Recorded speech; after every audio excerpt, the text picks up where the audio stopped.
పరిశుద్ధ నామానికి మహిమ కలుగునుగాక. మరి ఇక్కడికి ఆహ్వానించినటువంటి దైవజనులు ఫిలిప్ గారు, అలాగే పాస్టర్ గారు, శంకర్ గారు, దావీద్ గారు, అలాగే కుటుంబ సభ్యులకు చేరువచ్చినందరికీ కూడా వందనాలు తెలియజేస్తున్నాను. దేవుడు మిమ్మును మీ కుటుంబాలను దీవించునుగాక. ఆమేన్. మంచిది. మరి ఇంతవరకు పాటల ద్వారా దేవుని నామాన్ని ఘనపరుచుకున్నాము. కొద్దిసేపు దేవుని వాక్యాన్ని మనము ధ్యానించుకుందాము. మార్కు సువార్త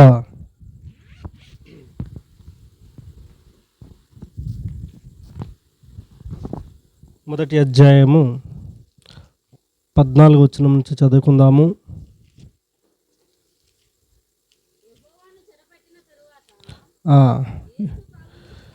యోహాను చెరపట్టబడిన తర్వాత యేసు ప్రభువు వారు చెబుతున్నటువంటి సువార్త, కాలము సంపూర్ణమైనది, దేవుని రాజ్యము సమీపించి ఉన్నది, మారు మనసు పొంది సువార్తను నమ్ముడని చెప్పుచు దేవుని సువార్తను ప్రకటించుచు. చాలు, చిన్న ప్రార్థన చేసుకుని లేఖనాన్ని ధ్యానించుకుందాము. మహాపరిశుద్ధుడైన తండ్రి, మహోన్నతుడా, కృపాసత్య సంపూర్ణుడవు, మహాగణుడైన మా తండ్రి, మీ పరిశుద్ధ నామానికి మరొకసారి మహిమ చెల్లిస్తూ ఉన్నాను. ఈ రాత్రికాల సమయంలో ఇదిగో ప్రభా, యొక్క సువార్త కూడిక ద్వారా నీ నామమును పాటల ద్వారా ఘనపరచడానికి మీరు ఎంతగానో కృప చూపినందుకు నీకు వందనాలు. ఈ సమయంలో నీ పరిశుద్ధ లేఖనాన్ని మేము ధ్యానించుకొని చున్నగా, అయా ఇదిగో నీ మాట వినుచున్న ప్రతి ఒక్కరితో కూడా మీరు మాట్లాడండి. నీ వాక్యమే మమ్మల్ని బ్రతికించి తండ్రి మా బాధల్లో మాకు నెమ్మది కలగజేస్తుందని లేఖనం సెలవిస్తున్న వేళ నీ వాక్యం ద్వారా ప్రతి ఒక్కరూ తండ్రి సత్యం వైపు చూడగలిగినట్లు, తండ్రి ఆదరణ పొందినట్లు,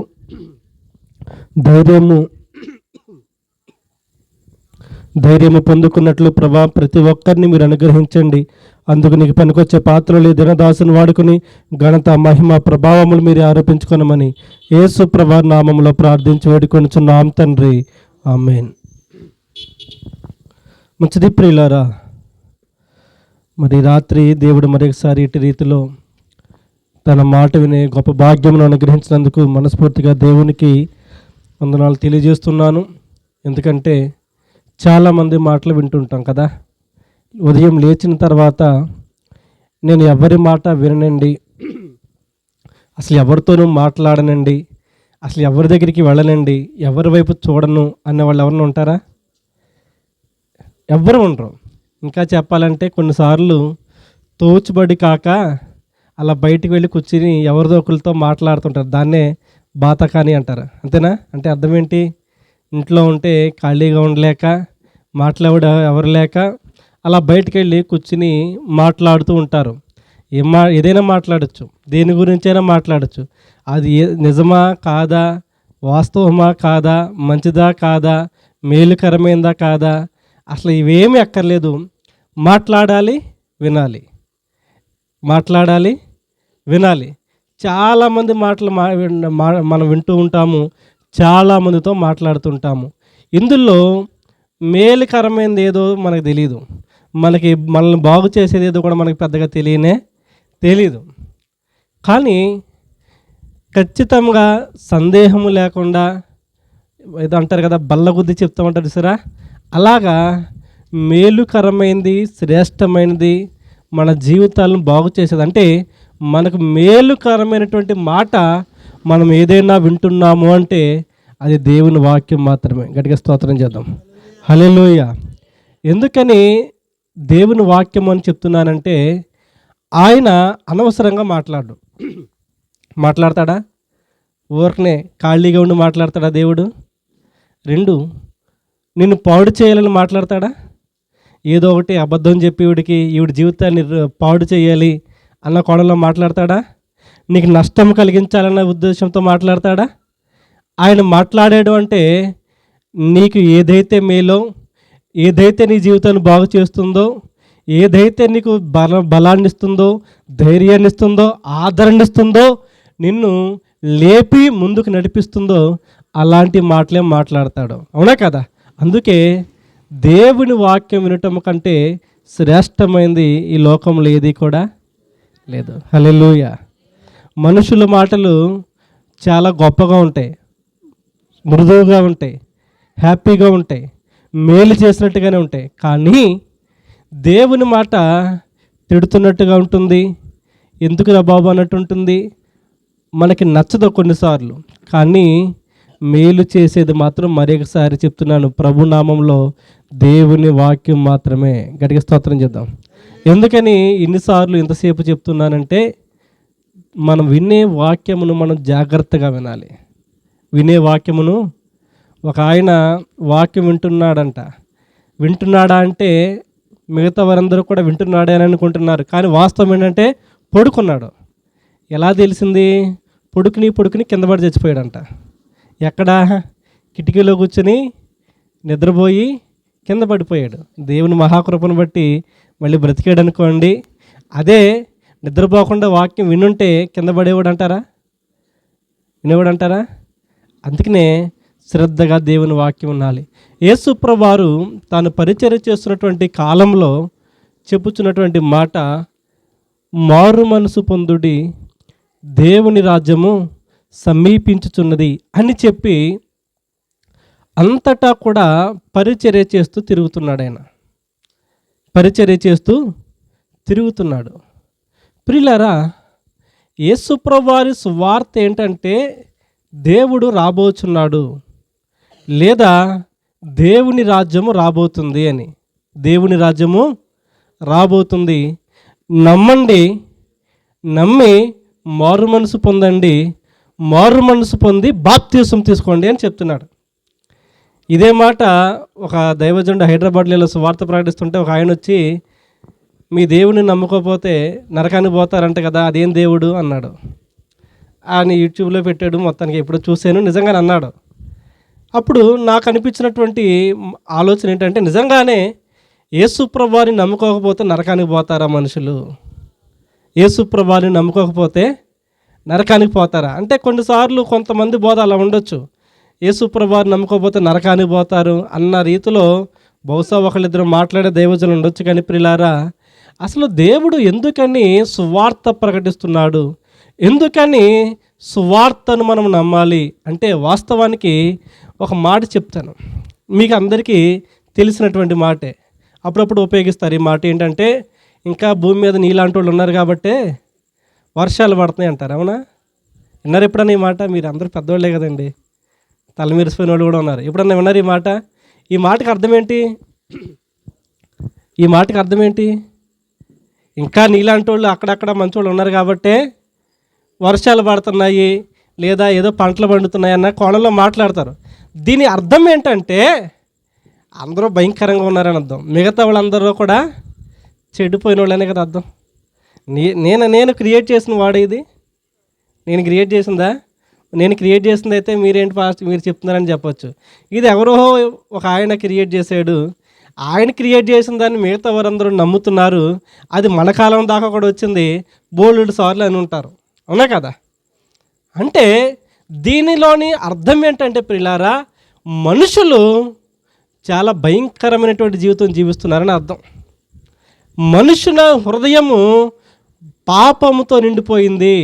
మనుషులు మంచోళ్ళు కాదు, లేదా వాళ్ళ ఆలోచనలు మంచివి కాదు, వాళ్ళ క్రియలు మంచివి కాదు, వాళ్ళ ఉద్దేశాలు మంచివి కాదు. అందరూ మంచోళ్ళు అయితే ఈ వాడు అసలు వచ్చేది కాదు. అయితే ఇంకొక మాట ఏంటో తెలుసా ప్రియులారా? ఇంకొక మాట ఏంటంటే, మరి అందరూ వాళ్ళు మిగతా వారి దృష్టిలో చెడ్డవాళ్ళు అయితే మంచోళ్ళు ఎవరు? లేదా అందరూ మాట్లాడతారు, పరిచయం చేసేటప్పుడు నీ అంత మంచోడు లేడు, నీ అంత మంచి ఆమె లేదు, అసలు వీళ్ళు ఇంత కాదండి అంత కాదని చెప్తే, మరి పలానా వ్యక్తి చెప్పినటువంటి మాటలోని ఆ చెడ్డవారు ఎవరో కదా? జాగ్రత్తగా వినండి ప్రియులారా, ప్రతి ఒక్కరూ కూడా నమ్మేటువంటిది ఏంటంటే, స్వర్గము మరియు నరకము రెండు ఉన్నాయి. ఈ రెండింటిని నమ్మని వారిని ఏమంటారంటే హేతువాదులు అంటారు. దేవుడు లేడని నమ్మేవాళ్ళు అంటారు సరే, ఎథిస్టులు అంటారు సరే, వాళ్ళు దేవుని నమ్మరు, పరలోక నరకాన్ని నమ్మరు, దేన్ని కూడా అసలు నమ్మరు వాళ్ళు. కానీ దేవుని నమ్మే అది ఏ ఏ ప్రజలైనా కానీ, హిందువులైనా, ముస్లిమ్స్ అయినా, క్రైస్తవులైనా 2 విషయాలు మనస్ఫూర్తిగా నమ్ముతారు. ఒకటి స్వర్గాన్ని నమ్ముతారు, 2 నరకాన్ని కూడా నమ్ముతారు. అయితే స్వర్గానికి ఎవరు వెళ్తారు అంటే మంచోళ్ళు వెళ్తారంటారు. మరి నరకానికి ఎవరు వెళ్తారు? చెడ్డోళ్ళు వెళ్తారు కదా. ఇదంతా క్రైస్తవ్యంలో మాత్రమే ఉండేటువంటి మాటలు కాదండి ఇవి. క్రైస్తవ్యంలో ఉండే మాటలు మాత్రమే, క్రైస్తవుడు పుట్టించిన మాటలు కూడా ఏమీ కాదు. జగత్తుకు రండి, అనేక మంది నమ్మేటువంటిది ఏంటంటే దేవుణ్ణి నమ్మాలి, దేవుణ్ణి ప్రార్థన చేయాలి, అప్పుడు ఆయన కరుణిస్తాడు, పరలోక రాజ్యము వెళతాం.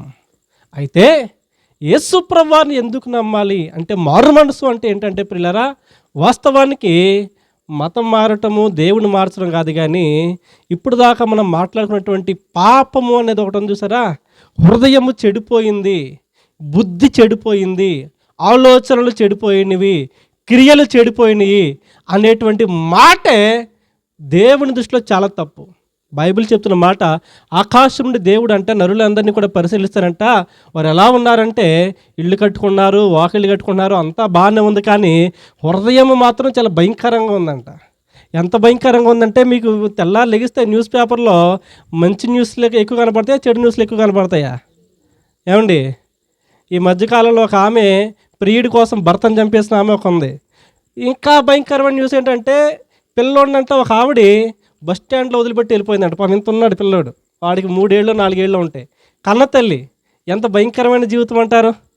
ఏమండి, అంటే ఎలా ఉన్నారు మనుషులు అంటే ఈ లోకంలో మంచికి చెడుకి మధ్య వ్యత్యాసం కూడా తెలియకుండా, అసలు మన సంతోషం ఏదో మనం చూసుకోవాలి, మన బ్రతికేదో మనం బ్రతకాలి, మనము గొప్పగా బ్రతకాలి అనేటువంటి ఒక రకమైనటువంటి ఆలోచనతోటి బ్రతుకుతున్న వాళ్ళు అనేక మంది. అందుకనే ఈ రోజుల్లో అనేక మందికి ఏది మంచో ఏది చెడో తెలియట్లేదండి. ఏది మంచో ఏది చెడో తెలియట్లేదు. ఒక ఆయన నన్ను అడిగాడు, మా పార్టీకి ఓటేయని. వేస్తాను, నాకు ఇబ్బంది ఏమీ లేదు, మంచి ఏంటో చెప్పు అన్నాను. నేను మంచి ఏంటో చెప్పు, అన్నీ చాలా విషయాలు చెప్పాడు. చెడు ఏంటో చెప్పు అన్నాను. ఏ చెడు లేదన్నాడు. మరి ఏ చెడు లేకపోతే మరి ధర్నాలు ఎవరు చేస్తున్నారు, రాస్తారోకోలు ఎవరు చేస్తారు, మాకు సహాయం చేయట్లేదని ఎవరు చెప్తారు, విమర్శలు ఎక్కడి నుంచి వస్తాయి? అంతా మంచి ఉంటుంది, చెడు కూడా ఉంటుంది. కానీ ప్రియులారా, ఈరోజు మనిషికి మంచికి చెడుకి మధ్య వ్యత్యాసం తెలియకుండా బ్రతికే వాళ్ళు ఉన్నారు. దేవుడు చెప్పే మాట ఏంటంటే, నన్ను నమ్మండి అని ఎందుకు చెప్తున్నానంటే ప్రియులారా, యేసు ప్రభువులో ఉన్నటువంటి క్యారెక్టర్ గురించి చెప్తున్నాను. దేవుని యేసు ప్రభువు నామములో ఉన్నటువంటి జీవితం ఏంటో చెప్తున్నానండి. ఒక ఆయన ఉన్నాడు బైబిల్లో. ఈ రాత్రి యోబు అని ఒక ఆయన గురించి చెప్తాను. యోబు అని ఒక ఆయన గురించి చెప్తాను. చూడండి, యోబు గ్రంథం మొదటి అధ్యాయము, యోబు గ్రంథం మొదటి అధ్యాయము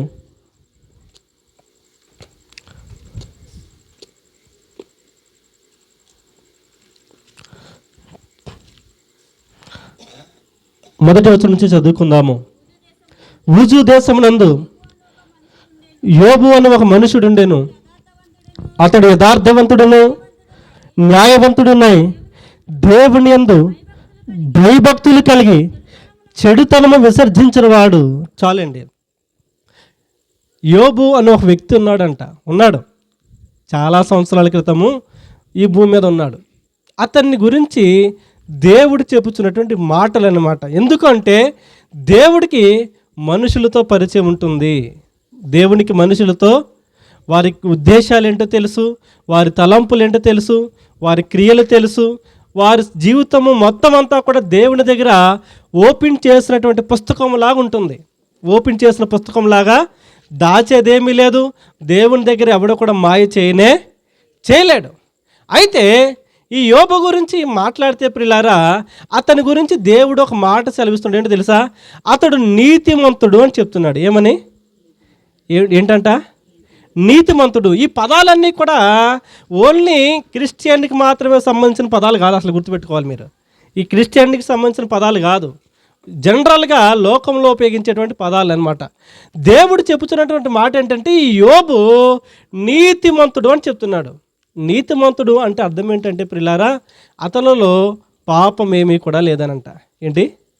అతనిలో పాపం ఏమీ కూడా లేదు, అతనిలో తప్పేది కూడా లేదు. అసలు యోబు నీతిమంతుడు ఎలా అయ్యాడు? అసలు బైబిల్ ప్రకారము ఏ భేదము లేదు, అందరూ పాపము చేసి దేవుడు అనుగ్రహించి మహిమను పొందలేకపోతున్నారని చెప్తున్నాడు. అందుకనే కదా మనము చాలాసార్లు విమర్శించేది కూడా, మీరు పాపులని మీరే చెప్తున్నారు, అందరూ చెడ్డోరని చెప్తున్నారు అని కొంతమంది అంటుంటారు. నేను అదే చెప్తున్నాను, భేదం ఏమీ లేదు, అందరూ కూడా పాపం చేసి దేవుడు అనుగ్రహించి మహిమను పొందలేకపోతున్నారు. ఇప్పుడు అందులో నీవు ఉంటావు. ఇప్పుడు యేసు ప్రభువుని నేను నమ్ముకున్నాను అనుకోండి, నేను ఆ కేటగిరీయే. నేనేమనుకుంటున్నానంటే నాకు రక్షణ, నాకు నిత్య జీవము, నా పాపాలకి పరిహారము యేసు ప్రభువులో ఉన్నది. ఎలా ఉంది అంటే చెప్తున్నానండి, మనుషులందరూ కూడా అనీతిమంతులుగా, అజ్ఞానులుగా, అయోగ్యులుగా బ్రతుకుతున్నటువంటి వేళ యేసు ప్రభువు చెప్తున్నటువంటి మాట ఏంటంటే, నీలో తప్పుంది, నీలో తప్పుంది, నీలో పాపం ఉంది. ఏంటి నీలో ఉన్నటువంటి తప్పు? నీ పొరుగువాడిని దాశిస్తున్నావు, నీ పొరుగువాడిని తీసుకుంటున్నావు, అబద్ధం ఆడుతున్నావు, బూతులు మాట్లాడుతున్నావు, వ్యభిచారపు ఆలోచనలు ఉన్నాయి, తప్పుడు ఆలోచనలు ఉన్నాయి, మోసపూరితమైన క్రియలు ఉన్నాయి. నువ్వు ఎలా పడితే అలా, ఏది పడితే అలా, ఎలా పడితే అలా జీవిస్తున్నావు. మరి ఇదంతా నీకు తప్పు అనిపించట్లేదా? ఏమండి, ఈ రోజులు అబద్ధం ఆడటం అనేది చాలా సహజమైనటువంటి విషయం. అంటే అబద్ధం ఆడతారు, అంటే అబద్ధం ఆడతారు, మోసం ఈ రోజుల్లో ఒక కొత్త ట్రెండ్ ఒకటి ఉంది. ఏంటో తెలుసా? మోసం చేయకపోతే బతకలేకపోతున్నామండి అంటున్నారు. అవునా కదా? ఈ లోకంలో బ్రతకాలంటే ఏదో ఒక మోసం. ఎంతమందికి ఇది అన్యాయం అనిపిస్తుంది, ఎంతమందికి ఇది అక్రమంగా అనిపిస్తుంది అంటే ప్రియులారా, మిగతా వాళ్ళ జీవితం పక్కన పెడితే దేవుడు దీన్ని ఖండిస్తున్నాడు. ఇది మంచి ఆలోచన కాదు అని. అందుకనే మనకి పదాజ్ఞలు ఉన్నాయి కదా, ఈ పదాజ్ఞలు పదాజ్ఞలు ఉన్నటువంటి విషయాలు ఏంటో తెలుసా? కేవలము దేవుడి గురించి లేదండి. పదాజ్ఞలు ఏముందంటే ఒక మనిషి లోకంలో ఎలా బ్రతకాలి అనే దాని గురించి రాశాడు.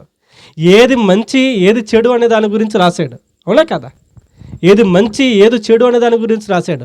అందుకనే క్రైస్తవ్యము దేని గురించి మాట్లాడుతుందంటే, దేవుడు దేని గురించి మాట్లాడుతానంటే క్యారెక్టర్ గురించి మాట్లాడతాడు. దేవుడి గురించి కాదు, మతాల గురించి మాట్లాడటలేదు, ఒక మనిషి యొక్క వ్యక్తిత్వం గురించి మాట్లాడుతున్నాడు ఆయన. నువ్వు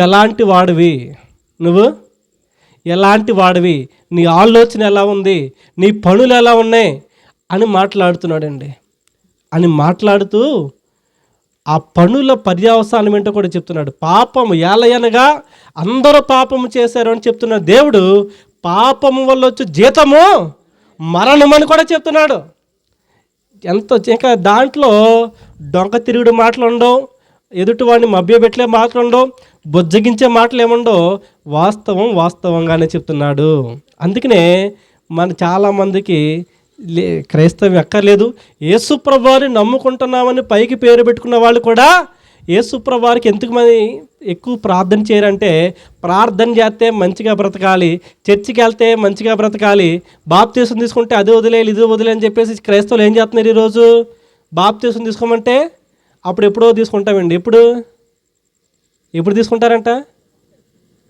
ఒక ఆయన్ని అడిగాను, అయ్యా బాప్తీసం చాలా కాలం నుంచి చర్చికి వస్తున్నారు కదా, బాప్తీసం తీసుకోండి అంటే, పాస్టర్ గారు 3 ఆడపిల్లలు ఉన్నారండి, ముగ్గురు ఆడపిల్లలు ఉన్నారు, మరి ఒక 1000 అబద్ధాలు ఆడైనా ఒక పెళ్లి చేయమన్నారు కదా పెద్దలు, మరి 3కి పెళ్ళిళ్ళు చేయాలంటే రకరకాలైనటువంటి ఆశాలు వేయాలి. వాళ్ళ 3కి పెళ్ళిళ్ళు చేసిన తర్వాత అత్తగారింటికి పంపిన తర్వాత వాళ్ళకి పిల్లలు ఒక్కొక్కళ్ళకి 2 పురుళ్ళు పోసి 6 పురుళ్ళు అయిన తర్వాత ఇక నా బతుకు నేను బతుకుతాను, అప్పుడు బాప్తీసం తీసుకుంటాను అంటున్నాడు. అప్పుడు బాప్తీసం అంతకుముందు బాప్తీసం తీసుకుంటే వాళ్ళకి కూడా తెలుసు, మనం చేసేటువంటి కొన్ని రెగ్యులర్ పనులు మనం చేయకూడదు. ఏం చేయకూడదు? మోసం చేయకూడదు, దూషించకూడదు, వ్యతిరేకించకూడదు, దెబ్బలాడకూడదు, అబద్ధాలు ఆడకూడదు, చెడ్డు వాటిని ప్రేమించకూడదు. అవునా కదా? మరి ఇవన్నీ తెలిసే కొంతమంది క్రైస్తవులు కూడా ఏం చేస్తున్నారో తెలుసా? ఏదో చర్చకొచ్చి కాసేపు కూర్చోమంటే కూర్చుంటాం కానండి, ఈ బ్రతుకు మా వల్ల కానే పరిశుద్ధంగా జీవించాలి. దేవునిలో ఉన్నటువంటి మనం ఎలా జీవించాలి? పరిశుద్ధంగా జీవించాలి. దేవుడు పరిశుద్ధుడు. ఆయనను వెంబడించేటువంటి వారు ఎవరైనా కానీ అనైతికమైనటువంటి పనులు చేస్తూ ఉంటే వారు చర్చికి వెళ్ళి సిలువుకు దండం పెట్టిన యేసు ప్రభువుకి కానుకిచ్చిన వాళ్ళు పరలోక రాజ్యం వెళ్ళరు. దాంట్లో ఎటువంటి సందేహము కూడా క్రైస్తవుడు పరలోక రాజ్యం వెళ్ళడానికి మూలం యేసు ప్రభువారికి దండం పెట్టడం కాదు, విలువలు కలిగి జీవించడం. ఈ లోకంలో విలువలు కలిగి, యథార్థత కలిగి జీవించడం, ఎదుటివాడిని ప్రేమించే జీవితం కలిగి ఉంటాం, ఎదుటివాడిని ప్రేమించే జీవితం కలిగి ఉంటాం, తోటి వారిని గౌరవించే జీవితం కలిగి ఉంటాం, తగ్గింపు జీవితం కలిగి ఉంటాం, అందరిని మంచిగా చూసే జీవితం కలిగి ఉంటాం. ఇది క్రిస్టియానిటీ కదా. క్రిస్టియానిటీ అంటే గుడికి వెళ్ళి దండం పెట్టేది కాదండి. మనలో ఉన్నటువంటి తప్పులను గ్రహించాలి. ముందు మనలో ఉన్నటువంటి తప్పులను గ్రహించాలి. అందుకనే ప్రతి ఒక్కరూ కూడా పాపిని అని గ్రహించి నా పాపముల నుంచి నన్ను విడిపించు ప్రభువా అని ప్రార్థన చేయాలి. అర్థమవుతుందండి?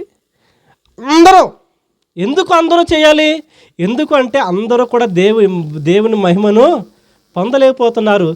పరిశుద్ధుడు ఎవరో కూడా లేరు ఈ లోకంలో పరిశుద్ధుడు ఎవరో కూడా లేడు. కానీ పరిశుద్ధునిగా తీర్చేది దేవుడు మాత్రమే. అర్థమవుతుందండి? పరిశుద్ధునిగా తీర్చేది ఏ వ్యక్తి కూడా తన స్వక్రియల చేత, తన సొంత ప్రవర్తన చేత, తన ఆలోచన చేత, తనకు తెలిసినటువంటి వాటి చేత పరిశుద్ధుడు కాలేడండి. పరిశుద్ధుడు, బైబిల్ ఒకటే చెప్తుంది, ఒక గుడ్డివాడు ఇంకొక గుడ్డివాడికి త్రోవ చూపించగలడా? చూపిస్తే ఏమవుద్దంట? ఇద్దరు కలిసి ఏమవుతారు? నిన్న 2-3 రోజుల క్రితం ఒక బేకరీకి వెళ్ళి వస్తుంటే ఒక ఆయన మంచి మాటలు చెప్తున్నాడు తన పక్కన వాడికి. ఏమనంటే, డ్రింక్ తాగకూడదు, డ్రింక్లో కొన్ని కెమికల్స్ ఉంటాయంట, ఈ డ్రింక్స్ విదేశాల్లో టాయిలెట్స్ క్లీన్ చేయడానికి వాడతారంట, మనం ఏదో వాడుతున్నాము, డ్రింక్స్ అసలు మంచివి కాదురా అని చెప్తున్నాడు. ఎంత గొప్పగా ఉందన్నమాట. బాగుందా? ఎప్పుడు చెప్తున్నా తెలుసా? డ్రింక్ తాగుతా చెప్తున్నాడు. డ్రింక్ తాగుతా చేతిలో థమ్స్అప్ బాటిల్ పెట్టుకుని ఇది మంచిది కాదంటరా అని చెప్తున్నాడు. ఎవరికి కావాలి? నువ్వు మానేసి ఎదుటివాడు తాగుతుంటే, ఒరే అది మంచిది కంటే ఆరోగ్యానికి మంచిది కాదండి అని చెప్పాలి. నువ్వు డ్రింక్ మంచిది కాదంటే ఏం ఉపయోగం?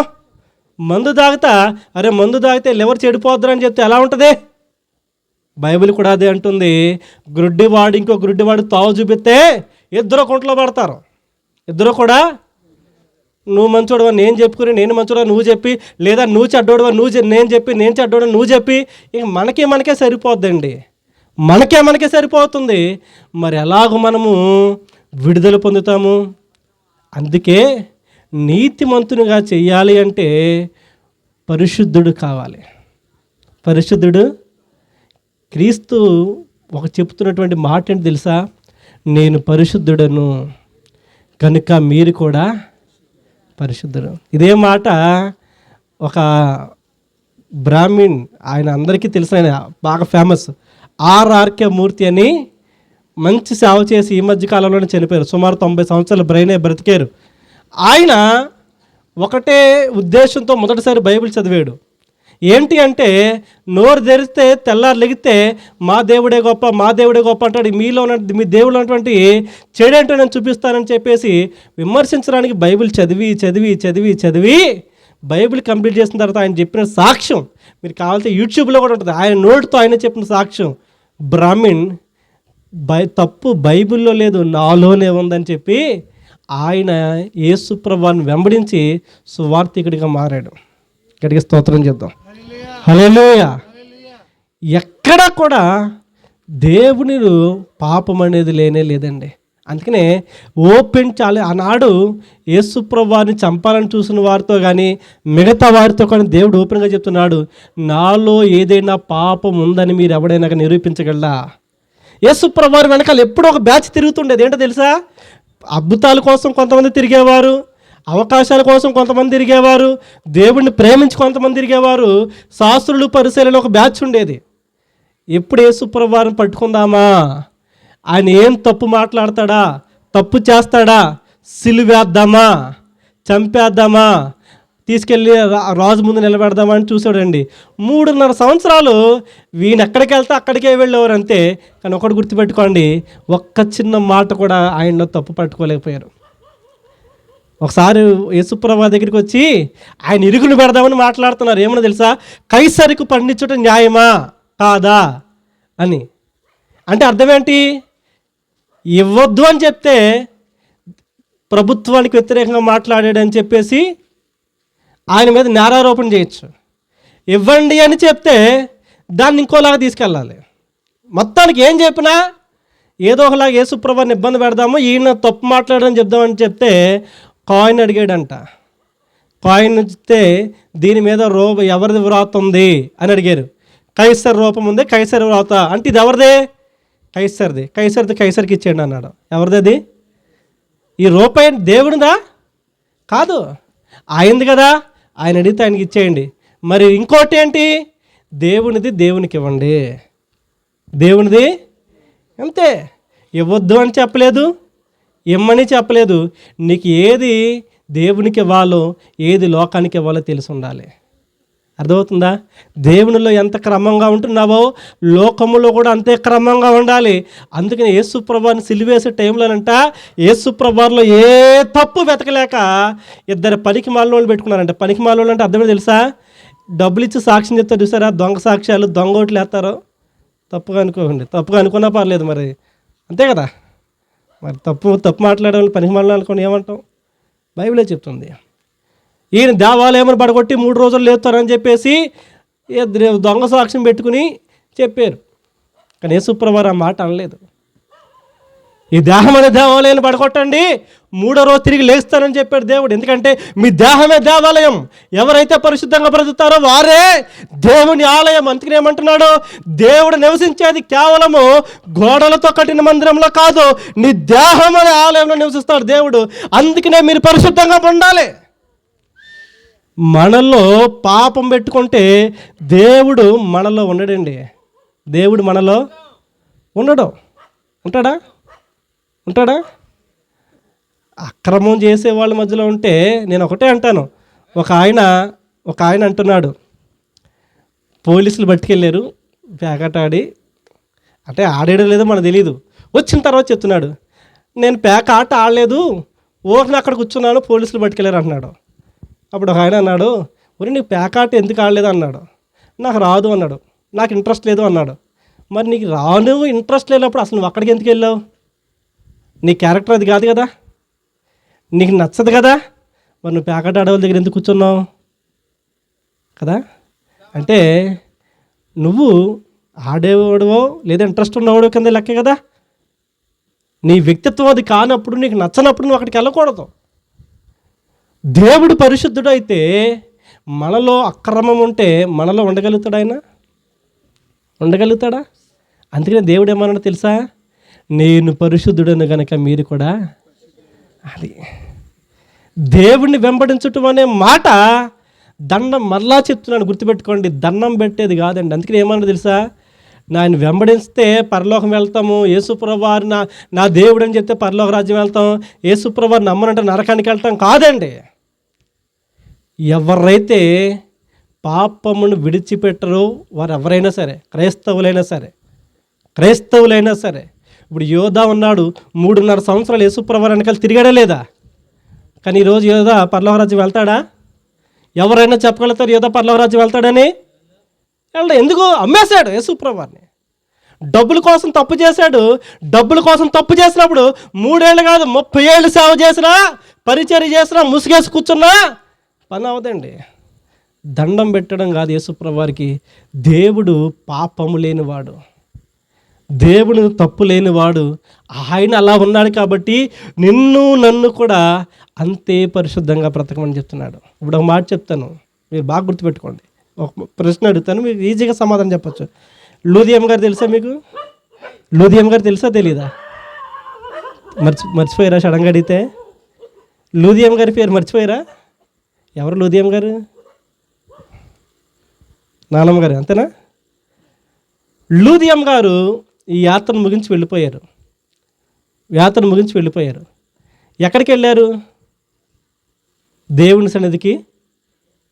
ఆమె దేవుని సన్నిధికి వెళ్ళడానికి కారణం ఎలా ఉంటుంది అంటారు? ఒకప్పుడు దేవుని వాక్యం చెప్తుంది కదా, మీరు దేవుని ప్రజగా ఉండక ఇప్పుడు దేవుని ప్రజగా ఉన్నారు అంటే దేవుడు తెలియదు ఒకప్పుడు, ఇప్పుడు తెలుసు. అప్పుడు యేసుప్రభుని నమ్మలేదు, ఇప్పుడు యేసుప్రభు దండం పెట్టావు. సో ఇప్పుడు లూదియమ్మ గారు పరలోక రాజ్యం చేరారు అంటే అర్థము ఆమె కేవలం యేసుప్రభుని దేవుడికి అంగీకరించినందుకేనా? కాదండి.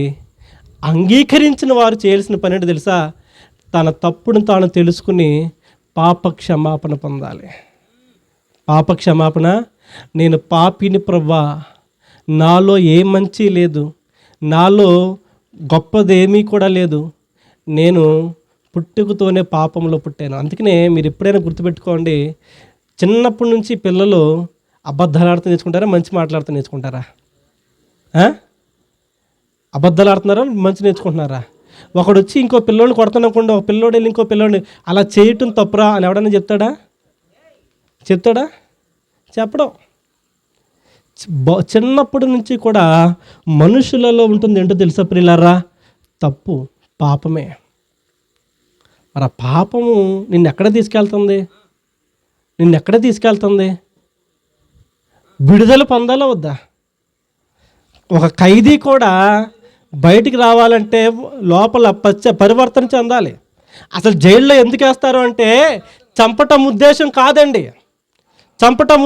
కాదు, ఉరి తీయటం ఉద్దేశం కాదు. అందుకనే మీరు ఎప్పుడైనా గుర్తుపెట్టుకోండి, ఎంత భయంకరమైన ఖైదీకైనా జీవిత ఖైదీ వేస్తారేమో కానీ 99.99% అసలు జీవిత ఉరి తీరు. ఇంకా చాలా ప్రత్యేకమైనటువంటి కేసుల్లోనే ఉరి తీస్తారండి. ఎందుకో తెలుసా? ఒక వ్యక్తిని జైల్లో వేయడానికి గల కారణము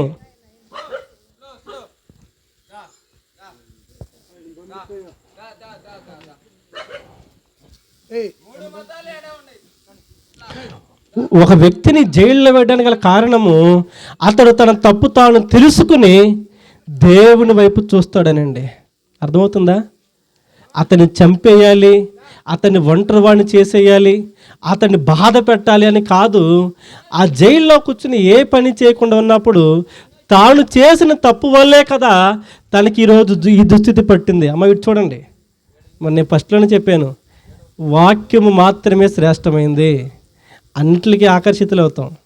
అర్థమవుతుందా? దేవుడి వరకే మాట్లాడడం, అన్నిటికీ ఆకర్షితులు అవుతాం.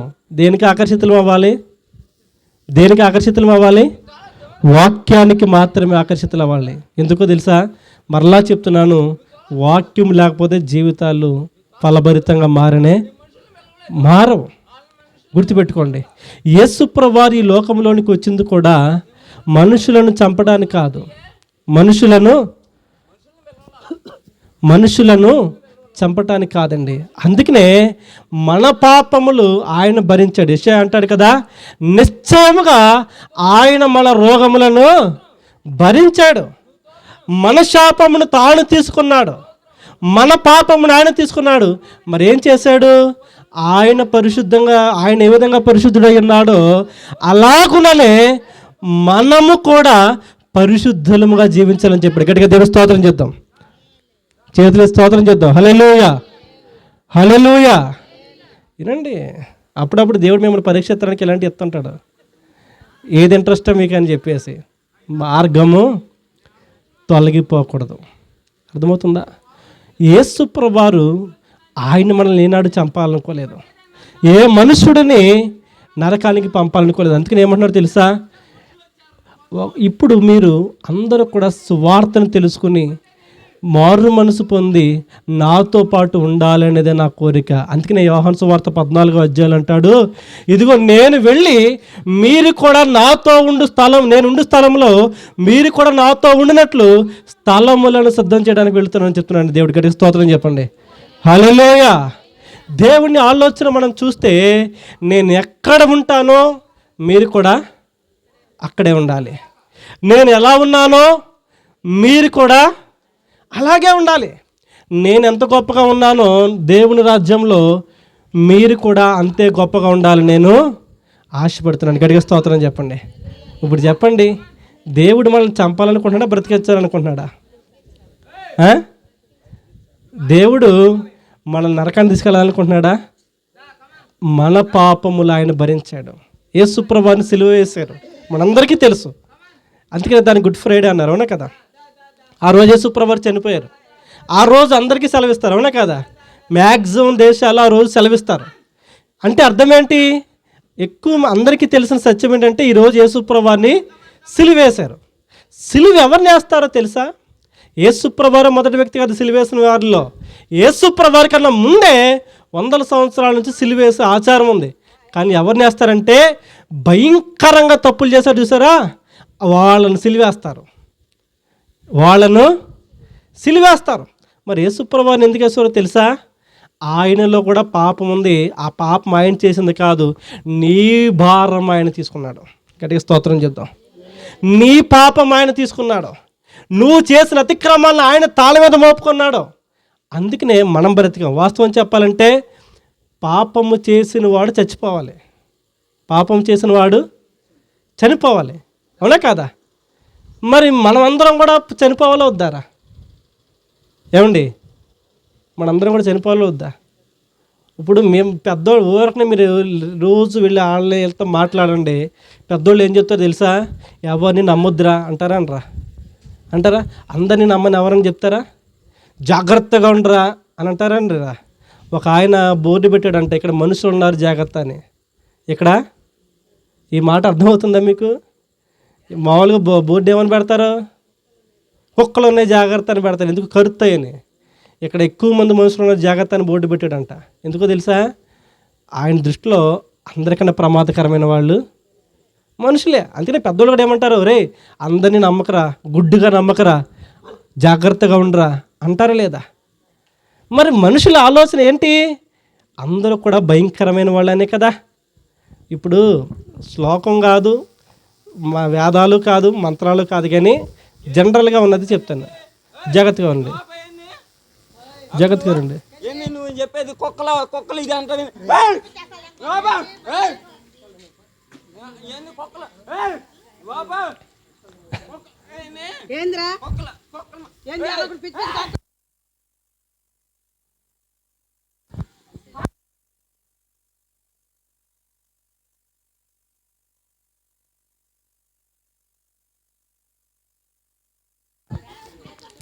ప్రైజ్ ది లార్డ్, హల్లెలూయా. జాగ్రత్తగానండి. అయితే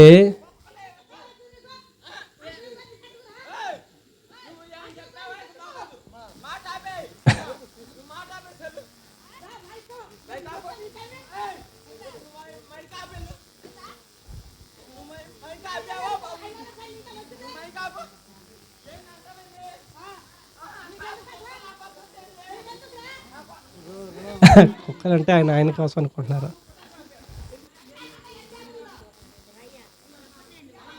జాగ్రత్తగానండి. ఆయన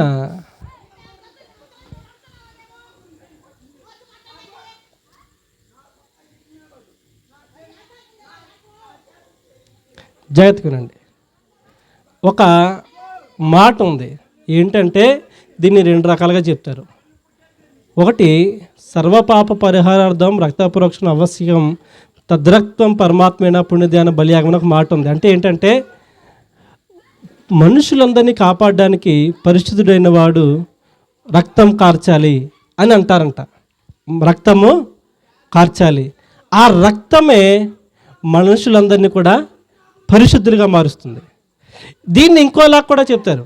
కొంతమంది ఏమంటారంటే కాదు, తద్రక్తం పరమాత్మేనా కాదు పరమార్థేనా అంటారు. అంటే అర్థం ఏంటంటే పాపులను పరిశుద్ధుడైన వాడు చంపితే ఆ పరిశుద్ధుల రక్తము భూమి మీద ఒలికినప్పుడు భూమికి భారం తగ్గిపోతుందంట. భూమికి భారం తగ్గిపోతుందంట. అంటే అర్థం ఏంటంటే దేవుడు శిక్షిస్తాడు, దేవుడు పాపులను శిక్షిస్తాడు, మంచివారిని కాపాడుతాడు. ఇప్పుడు ఒక మాట అడుగుతాను, దేవుడిని దగ్గరికి వచ్చి ఎవరు మంచోళ్ళమ్మా అంటే ఎవరు మంచోళ్ళు కాదనే కదా మనం చెప్పేది. మరి అప్పుడు ఎవరండి ఈ లోకంలో బ్రతికేది?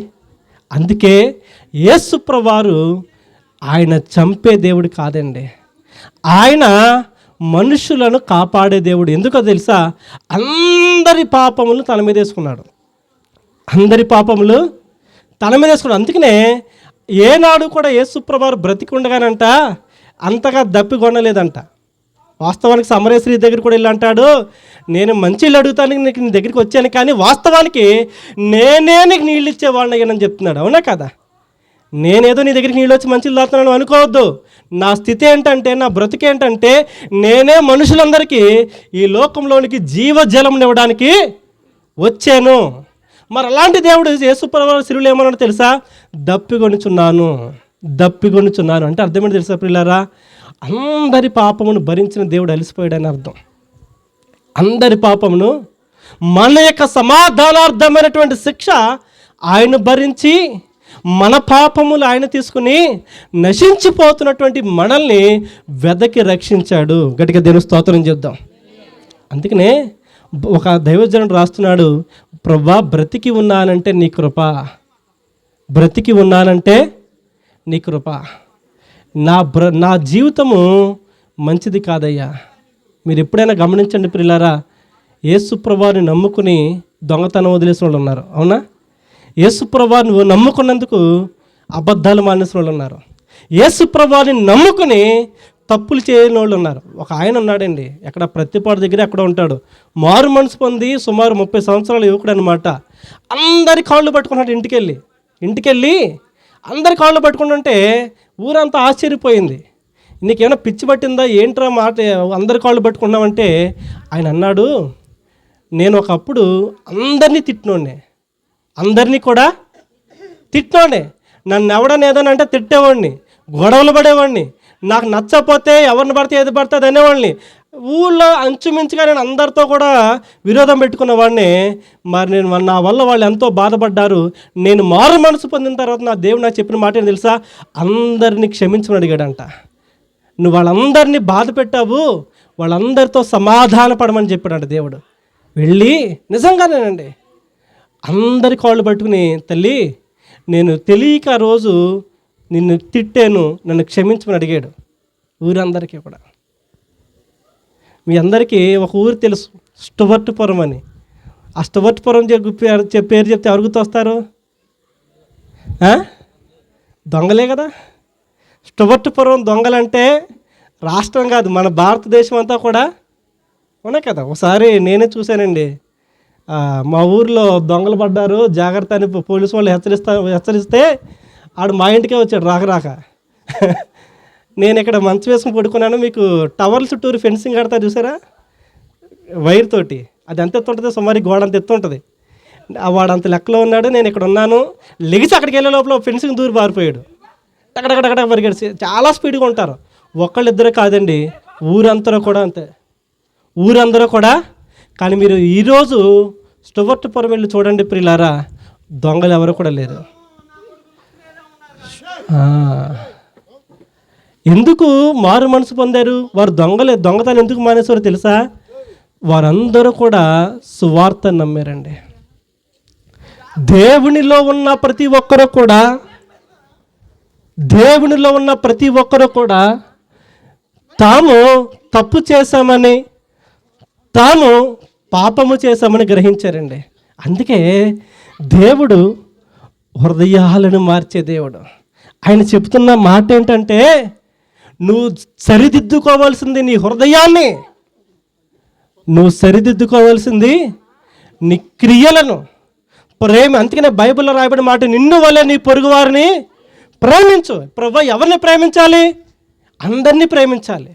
వీళ్ళ మంచోళ్ళు వాళ్ళ మంచోళ్ళని చెప్పడం నీ ఉద్దేశం కాదు, విమర్శించడం నీ ఉద్దేశం కాదు, తప్పులు వెతకడం నీ ఉద్దేశం కాదు. తీర్పు తీర్చే పని దేవుడు నీకు ఇవ్వలేదు. నీ పని ఏంటో తెలుసా? అందరినీ వాళ్ళు ఎలాంటి వారో వారిని అలాగే ప్రేమించాలండి. వారు ఎలాంటి వారో. అందుకనే ఒక ఆమె గురించి రాయబడింది బైబిల్లో, పాపాత్మురాలని. ఆమె క్యారెక్టర్ అంటే తెలుసా ప్రియులారా? ఇతరుల దగ్గరికి వెళ్ళటం అంట. ఇతరుల దగ్గరికి వెళ్ళి ఆమె సంపాదించడం ఆమె వృత్తి అయితే, యేసుప్రభువారు ఆమెను కూడా క్షమించాడా లేదా? అదండి దేవుని. ఎప్పుడైతే ఆమె యేసుప్రభువారి దగ్గరికి వచ్చిందో ఆ రోజు నుంచి ఆమె తన జీవితాన్ని మార్చేసుకుంది. అంతకుముందు డబ్బులు సంపాదించడానికి ఏ పని అయితే చేసిందో ఆ పని వదిలిపెట్టేసింది. ఈరోజు దేవుడు నీ నుంచి నా నుంచి ఆశించేది ఏంటో తెలుసా? ఆయన సువార్త ఏంటో తెలుసా? నన్ను నమ్మితే పరలోకం, నమ్మకపోతే స్వర్గం నరకం అని కాదండి. దేవుని రాజ్యం రాబోతుంది. ఇదిగో మారు మనసు పొందండి అంటే మీ క్రియలను దిద్దుకోనండి, యథార్థంగా ఉండండి, సత్యముగా ఉండండి, న్యాయంగా ఉండండి. పౌలు గారు అంటాడు, ధర్మశాస్త్రం లేని కాలంలోనంట కొంతమంది తామే ధర్మశాస్త్రం బ్రతికేవారంట. అంటే అర్థమేంటి తెలుసా? వారికి దేవుడు తెలియపోయినప్పటికీ యథార్థంగా బ్రతికిన వాళ్ళు ఉన్నారంట. ధర్మశాస్త్రం ఇశ్రాయేలుకి మాత్రమే ఉంటే ధర్మశాస్త్రం లేని కాలంలో కూడా సువార్త తెలియని కొంతమంది అంట తమ హృదయాల మీద ధర్మశాస్త్రం రాసినట్టుగా ఏ తప్పు చేయకుండా ఉన్నవారంట.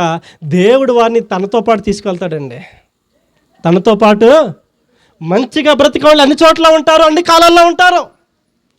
అందుకనే సువార్తను మరలా నేను జ్ఞాపం చేస్తున్నాను. ఈరోజు నువ్వు ఎక్కడ కూర్చున్నా నీవు దేవునితో ఉండాలి అంటే నీ క్రియలు దిద్దుకోవాలి, నీ మనసు మార్చుకోవాలి. అర్థమవుతుందా? లూదియమ్మ గారు దేవుని సన్నిధికి చేరాను అని ఎలా చెప్తామో తెలుసా ప్రియులారా? చర్చికి వెళ్ళటాన్ని బట్టి కాదు, ఆమె మారు మనసు పొందింది, పాప క్షమాపణ పొందింది, దేవుని వెంబడించింది, నీతిగా, న్యాయంగా, యథార్థంగా. అవునా కాదా? అందుకనే దేవుడు ఏమన్నా తెలుసా? నీతిమంతుల బిడ్డలు విడవబడుట అయినను భిక్షమెత్తుకొనుట అయినను నేను ఇప్పటి వరకు కూడా దేవుడు నీతిమంతులను కాపాడుతాడు, నీతిమంతులతో పాటుగా వారి బిడ్డలను కూడా కాపాడుతాడండి. అందుకనే ఆ తల్లిగారు ప్రార్థన చేస్తే ఈరోజు ఆమెను, ఆమె కుటుంబాన్ని కూడా దేవుడు ఎంత గొప్పగా దీవిస్తున్నాడు. గట్టిగా స్తోత్రం చేద్దాం. హల్లెలూయా. కనుక దేవునిలో ఉండండి, దేవుని వైపు చూడండి. ఎక్కడున్నా, ఏం చేస్తున్నా, ఎలా ఉన్నా మంచి ప్రవర్తన కలిగి ఉండండి. మంచి ప్రవర్తన. దేవుడు అన్యాయస్తుడు కాదండి. వాని క్రియల చొప్పున నేను వానికి ప్రతిఫలం ఇస్తానని చెప్పాడు. నీ క్రియలను బట్టే నువ్వు దేవుని నిందారహితుడిగా నిలబడతావు. అదే క్రియలను బట్టే దేవుడు నీ మీద దోషి అని తీర్పు తీర్చే అవకాశం కూడా ఉంది. కనుక దేవునిలో ఉన్నారు, దేవుని వైపు చూస్తున్నారు, క్రియలు దిద్దుకోండి, మారు మనసు పొందండి, యథార్థంగా ఉండండి, న్యాయంగా ఉండండి. దేవుడు అట్టి వారిని మాత్రమే తనతో పాటు కూర్చోబెట్టుకుంటాడు. గట్టిగా స్తోత్రం చెప్పండి. అటు క్రియలు, అటు జీవితము మనందరికీ దేవుడు అనుగ్రహించి మరి ఈ కుటుంబాన్ని కూడా దేవుడు తన కృపలో బహుగా దీవించునుగాక. ఆమేన్. చిన్న ప్రార్థన చేసుకుందాము. ఒక చిన్న ప్రార్థన. దేవుని వైపు చూస్తున్నటువంటి నేను, దేవా, నీకు నమ్మకంగా, యథార్థంగా నీవు ఎలా జీవించావో, నువ్వేమైతే మాకు సెలవిస్తున్నావో వాటిని బట్టి జీవించాలని ఒక చిన్న ప్రార్థన చేద్దాము. మహాపరిశుద్ధుడా, మహోన్నతుడా, నీకు వందనాలు. ఈ రాత్రికాల సమయంలో తండ్రి, ఇదిగో మీరు ప్రకటించిన ప్రతి మాటను బట్టి నీకు వందనాలు. ఇదిగో ప్రభువా, మీరు ఈ లోకంలోనికి వచ్చి ఇదిగో దేవుని రాజ్యం సమీపిస్తున్నది కనుక ఇదిగో మారు మనసు పొంది సువార్తను నమ్మి మీ క్రియలు దిద్దుకోనండి అని మీరు సెలవిస్తుండగా ప్రభువా, ఇదిగో పాపములో ఉన్నటువంటి మేము, నీకు దూరం అవుతున్న మేము మరలా సత్యమందు జీవించడానికి మాకు సహాయం దయచేయండి. ఈ మాటలు ఉన్న ప్రతి ఒక్కరిని మీరు ఆశీర్వదించి బలపరిచి మరొకసారి ప్రభువా, దావీదు గారిని, ఫిలిప్ గారిని, కుటుంబాన్ని ఆశీర్వదించండి. వారి పరిచర్యను దీవించి బలతోడుగా ఉండమని యేసు ప్రభువు నామములో ప్రార్థించి వేడుకొనుచున్నాం తండ్రి. ఆమేన్. అందరికీ వందనాలండి.